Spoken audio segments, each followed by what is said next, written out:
వీళ్ళు 5 ఏళ్ల పాలనలో రాయలసీమకి ఏం చేశారు? వీళ్ళు ఎక్కడైనా కాలువలో ఒక గంప మన్ను తీశారా? ఒక మీటర్ కాలువ తవ్వారా? కొట్టుకుపోయినటువంటి అన్నమయ్య డ్యామ్ వైపు కనీసం తిరిగి చూశారా? ఈరోజు రాయలసీమకి ఏదో అన్యాయం జరిగిపోయింది, రాయలసీమ లిఫ్ట్ ఆపేశారని చెప్పి అదే పాత సామెత గుర్తుకొస్తుంది, మొగుడిని కొట్టి ఏదో ఎక్కారు అన్నట్టు, మొగసాలకు ఎక్కినట్టు అని. ఆ రాయలసీమ ప్రాజెక్ట్ని చంపింది మీరు. 2021లోనే స్టే వస్తే ఆగిపోయిన ప్రాజెక్ట్ని మళ్ళీ మేము ఎట్లా ఆపుతాం నాకు అర్థం కాదు. ఆ మాట్లాడేటువంటి నాయకులకి ఇంగిత జ్ఞానం ఉందా లేదా అని నేను అడుగుతున్నా. ఆగిపోయిన ప్రాజెక్ట్ని మేము ఏ రకంగా ఆపుతాం?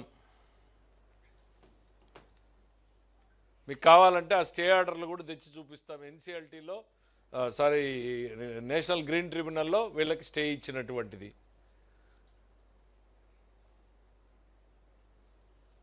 4 ఏళ్ల పాటు దాని గురించి మాట్లాడకుండా ఈరోజు మళ్ళీ వచ్చి రాయలసీమ లిఫ్ట్కి ఆగిపోయింది దానికి ఏంటి తెలంగాణ సభలో రేవంత్ రెడ్డి చెప్పాడు. రేవంత్ రెడ్డి చెప్తే తర్వాత మీ పార్టీనో లేక మీ అలయన్స్ పార్టీనో ఉన్నటువంటి టీఆర్ఎస్, ఇప్పుడు కొత్త బీఆర్ఎస్లో ఉన్నటువంటి హరీష్ రావు అదే సభలో చెప్పాడు కదా ఆపింది మేము అని. అంటే మీరిద్దరు కూడబలుక్కుని ఆపినటువంటిది విషయం బయటకు వచ్చింది అనేది ఉన్న కంగారు పడి బట్టగాల్చి ముఖానేసేటువంటి ప్రయత్నం చేస్తున్నారా? ఆపింది నేనే అని చెప్పేసి హరీష్ రావు అదే సభలో చెప్పాడు. మీకు రాజకీయ గురువు కదా కేసీఆర్. మీరు ఆపినటువంటి ప్రాజెక్ట్ని, మీరు అనుమతులు తెచ్చుకోలేకపోయినటువంటి ప్రాజెక్ట్ కాదు. మీ వారసత్వం ఏంటి? రాజశేఖర రెడ్డి గారు అడిగారు, మిగిలిన జలాల్లో అసలు వాటానే అడగం అందరినీ లాంటి ప్రాజెక్టులకి ఆయన రాసిచ్చిపోతే నువ్వేం రాసావు? రాయలసీమ లిఫ్ట్ ఇరిగేషన్ మీద నీ చీఫ్ సెక్రటరీ, నీ ఈఎన్సీ ఏమని పిటిషన్ వేశారు? ఇది అసలు ఇరిగేషన్ ప్రాజెక్టే కాదు, మేము కేవలం స్టడీ చేస్తున్నాము. అరే, మీరేసి సంతకాలు పెట్టినటువంటి అఫిడవిట్లు ఉన్నాయి, మేము ప్రాజెక్టు కట్టడం లేదు, ఇక్కడ ఓన్లీ టెస్టింగ్ చేసుకోవడానికి తవ్వుతున్నామని చెప్పారు మీరు. ఆ అఫిడవిట్లు వాస్తవం కాదా? అవి మర్చిపోయి ప్రజలకి ఇవేవి తెలియదని చెప్పి మళ్ళీ మోసం చేసేదానికి మీరెప్పుడూ కూడా రాయలసీమ పేరుని రాజకీయం కోసమే వాడుకున్నారు. మీ తండ్రి గారి టైంలో రాయలసీమ పేరుతో యాత్రలు చేశారు.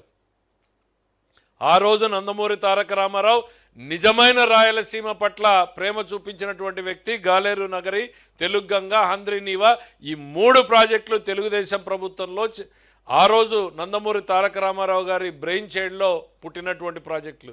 70 సంవత్సరాల కాంగ్రెస్ పార్టీ వారసులని చెప్పుకున్న మీరు రాయలసీమకి ఏం చేశారు ఆ రోజు? ఈరోజు రాయలసీమ బతుకుతోంది అంటే గాలేరు నగరి, హంద్రీనీవా, తెలుగంగ వల్లనే కాదని అడుగుతున్నా. దాంట్లో మీ కాంట్రిబ్యూషన్ ఏంటి? పోనీ మీ జగన్మోహన్ రెడ్డి గారు ఈ 3 ప్రాజెక్టుల్లో ఏం చేశాడని అక్కడ అడుగుతున్నా.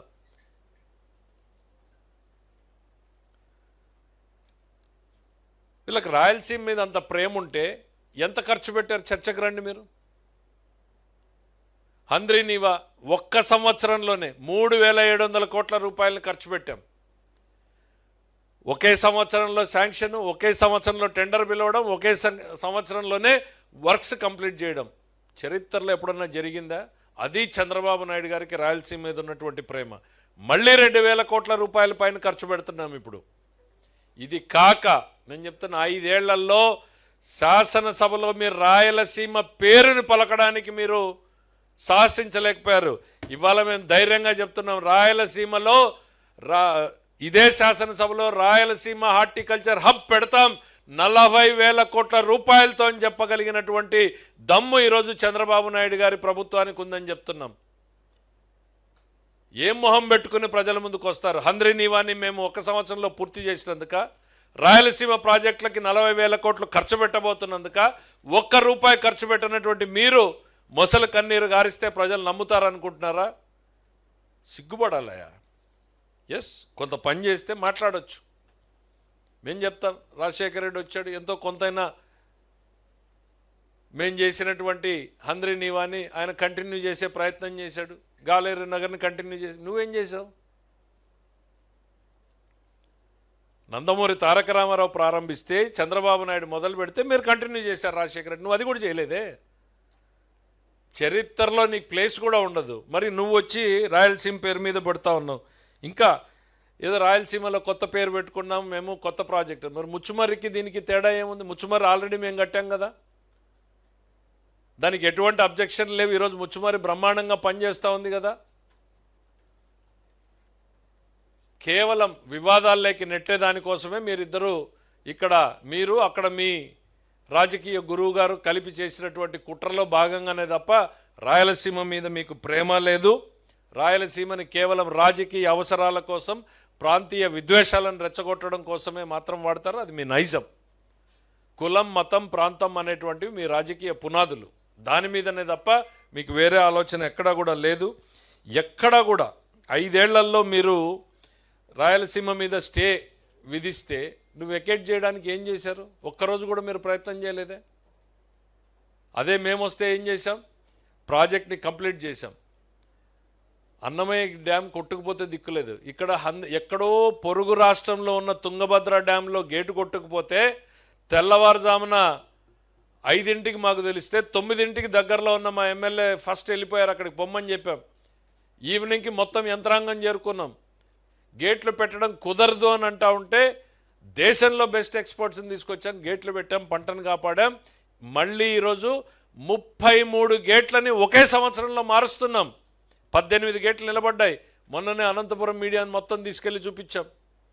18 గేట్లు ఎరెక్ట్ చేశాం 3 నెలల్లోనే. అంటే వర్షాలు ఆగిపోయి మళ్ళీ వర్షాలు వచ్చే లోపల చేస్తాం. That is our commitment. ఏం మొహం పెట్టుకుని చెప్తారు?